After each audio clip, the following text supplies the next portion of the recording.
മറ്റൊരു പ്രധാനപ്പെട്ട വാർത്തയിലേക്കാണ്. ശബരിമല സ്വർണ്ണക്കവർച്ചയിൽ കേസ് രേഖകൾ ആവശ്യപ്പെട്ട ഇഡി സമർപ്പിച്ച അപേക്ഷ തള്ളി. കൊല്ലം വിജിലൻസ് കോടതിയാണ് അപേക്ഷ തള്ളിയത്. എഫ്ഐആറും മൊഴിപ്പകർപ്പും അടക്കമുള്ള അനുബന്ധ രേഖകൾ വേണമെന്നായിരുന്നു ഇഡിയുടെ ആവശ്യം. സ്വർണ്ണക്കവർച്ചയിലെ കള്ളപ്പണ ഇടപാട് അന്വേഷിക്കുന്നതിനാണ് ഇഡിയുടെ നീക്കം. വിവരങ്ങളുമായി KC ഉണ്ണികൃഷ്ണനാണ് ചേരുന്നത്. ഉണ്ണികൃഷ്ണൻ, എങ്ങനെയാണ് വിവരങ്ങൾ?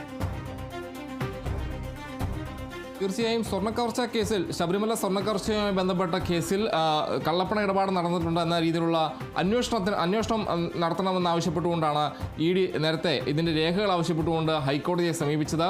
നേരത്തെ ജില്ലാ സെഷൻസ് കോടതിയെ സമീപിച്ചെങ്കിലും രേഖകൾ അപേക്ഷ തള്ളുകയായിരുന്നു. പിന്നീടാണ് ഹൈക്കോടതിയെ സമീപിച്ചത്. ഇതിൽ പുതിയ അപേക്ഷ നൽകാൻ ഹൈക്കോടതി ആവശ്യപ്പെട്ടിരുന്നു.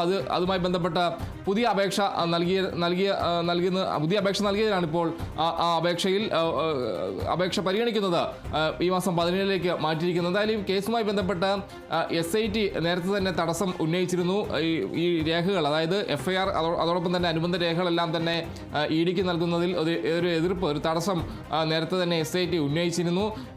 എന്തായാലും ഇത് രേഖാമൂലം ഈ തടസ്സം അറിയിക്കാനായി സമയം വേണമെന്നൊരാവശ്യം SIT പ്രത്യേക അന്വേഷണ സംഘം മുന്നോട്ട് വെച്ചതിന് പിന്നാലെയാണ് ഇത് 17 കേസ് മാറ്റുന്നൊരു സ്ഥിതി ഉണ്ടായത്. ഈ സംഭവത്തിൽ, അതായത് സ്വർണ്ണക്കവർച്ചയുമായി ബന്ധപ്പെട്ട് കള്ളപ്പണ ഇടപാട് നടന്നിട്ടുണ്ട് എന്നൊരു കാര്യമാണ് പ്രധാനമായും എൻഫോഴ്സ്മെന്റ് ഡയറക്ടറേറ്റ് പറയുന്ന ഒരു കാര്യം. അതുകൊണ്ട് ഇഡി അന്വേഷണം ഇതിന് സമാന്തരമായി നടത്തേണ്ടതുണ്ട് എന്ന കാര്യം ഇഡി ചൂണ്ടിക്കാണിച്ചിരുന്നു. ഇതുമായി ബന്ധപ്പെട്ടാണ് ഈ രേഖകൾ വേണമെന്ന്, FIR അടക്കമുള്ള രേഖകൾ, അനുബന്ധ രേഖകൾ വേണമെന്നൊരു ആവശ്യം എൻഫോഴ്സ്മെന്റ് ഡയറക്ടറേറ്റ് നേരത്തെ ഉന്നയിച്ചത്. അതിന് വേണ്ടിയാണ് നേരത്തെ സെഷൻസ് കോടതിയെ സമീപിച്ചിരുന്നത്. നേരത്തെ സെഷൻസ് കോടതി ഈ ആവശ്യം നിരസിച്ചിരുന്നു. അതിന് പിന്നാലെ ഹൈക്കോടതിയെ സമീപിച്ചപ്പോഴാണ് വീണ്ടും അന്വേഷണത്തിന് തടസ്സമില്ലെന്നൊരു കാര്യം ഹൈക്കോടതി പറയുന്നൊരു സ്ഥിതി ഉണ്ടായി. തുടർന്നാണ് വീണ്ടും അപേക്ഷയുമായി സെഷൻസ് കോടതിയെ, റാന്നി കോടതിയെ സമീപിക്കുന്നത്. ഈ റാന്നി കോടതി സമീപിച്ചപ്പോഴാണ് ഈ അതായത് അന്വേഷണത്തെ ബാധിക്കുമെന്ന ഒരു കാര്യം ചൂണ്ടിക്കാണിച്ചുകൊണ്ടാണ് SIT ഈ ഒരു തടസ്സം നിൽക്കുന്നത്. അതായത് ഇതിലൊരു ഈ രേഖകളും അതോടൊപ്പം തന്നെ FIRന്റെ പകർപ്പും നൽകുന്നതിൽ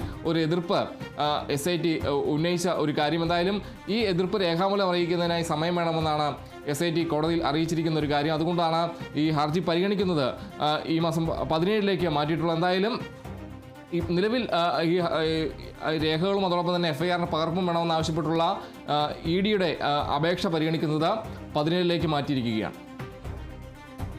ശരി, KC, ശബരിമല സ്വർണ്ണക്കവർച്ചയിൽ കേസ് രേഖകൾ ആവശ്യപ്പെട്ട ഇഡി സമർപ്പിച്ച അപേക്ഷ തള്ളിയിരിക്കുന്നു. കൊല്ലം വിജിലൻസ് കോടതിയാണ് അപേക്ഷ തള്ളിയത്. FIRഉം മൊഴിപ്പകർപ്പും അടക്കമുള്ള അനുബന്ധ രേഖകൾ വേണമെന്നതായിരുന്നു ഇഡിയുടെ ആവശ്യം. വിവരങ്ങൾ പങ്കുവച്ചത് KC ഉണ്ണികൃഷ്ണനാണ്.